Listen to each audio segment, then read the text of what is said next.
In the late 19th and early 20th centuries, the United States had become one of the fastest growing nations in the world.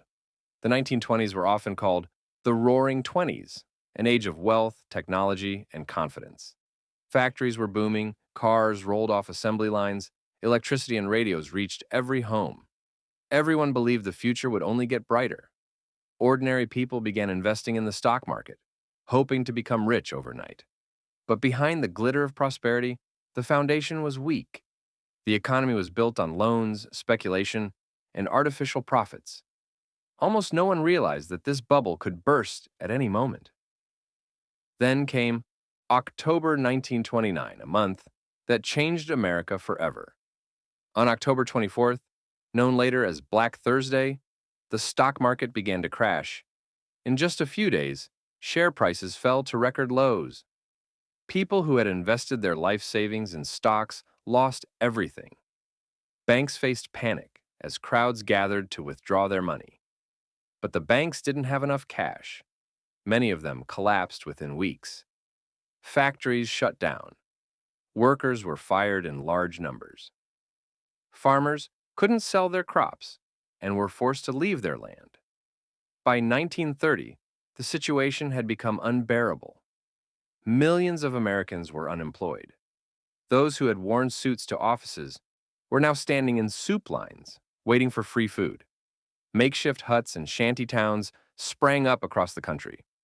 People mockingly called them Hoovervilles, named after President Herbert Hoover, whom they blamed for doing too little to help. For farmers, life was equally harsh. Drought and dust storms swept across the Great Plains in what became known as the Dust Bowl. Farmland turned to dry sand, and millions of farmers migrated to cities in search of work. The sight of fathers wandering the streets looking for bread for their children became heartbreakingly common. Workers held signs saying, "We'll work for any job." It seemed as if America's light had gone out. Yet, remarkably, the people did not completely lose hope. Neighbors helped one another. Churches distributed food. Community kitchens opened. Writers, radio hosts, and artists began spreading messages of courage and resilience. Amid this despair, a new leader emerged, Franklin Delano Roosevelt, who was elected president in 1932. When Roosevelt took office, the country was broken. Yet in his very first speech, he told the nation, "The only thing we have to fear is fear itself." These words became a spark of hope in millions of hearts. Roosevelt promised a bold new program called the New Deal, a plan to rebuild the economy, create jobs, and restore public confidence. The New Deal was not a single program, but a series of initiatives designed to revive every part of the American economy. The government decided to take an active role in the recovery process. 1. Banking reform. Roosevelt's first action was the Emergency Banking Act. All banks were temporarily closed and examined. Only those in good condition were reopened. This restored people's trust in the banking system. 2. Job creation programs. Millions of unemployed Americans were hired through projects to build roads, bridges, parks, and dams. Programs like the Civilian Conservation Corps, CCC, and the Works Progress Administration, WPA, gave work to young men and laborers. 3. Support for farmers. Through the Agricultural Adjustment Act, AAA, farmers received financial aid to recover from the disaster and stabilize prices. 4. Industrial reforms.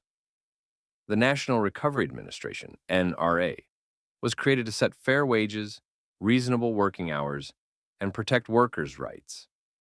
5. Social Security.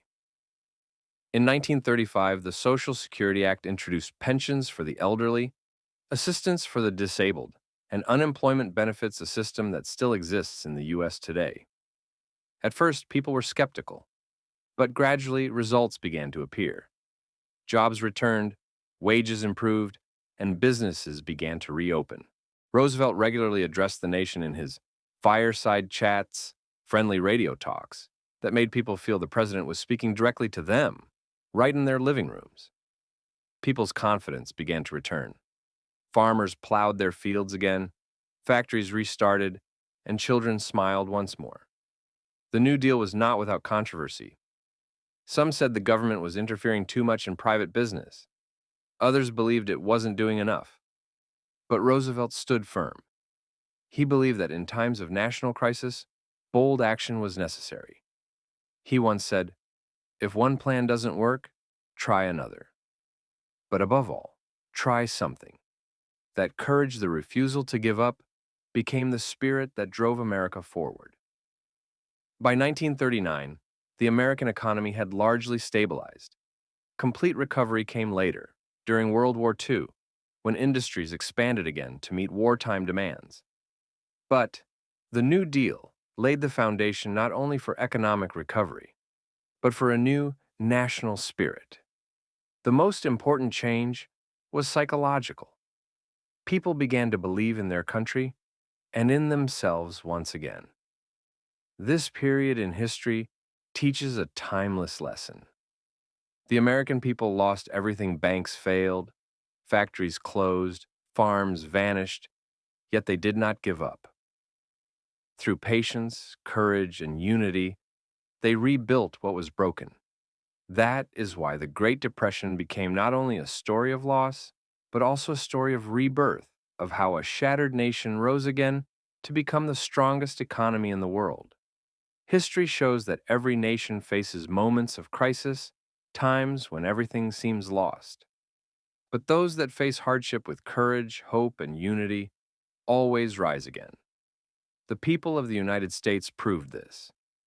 Looking back today, the New Deal was more than an economic plan. It was a testament to human resilience. It reminds us that when a nation stands united, no disaster can destroy it.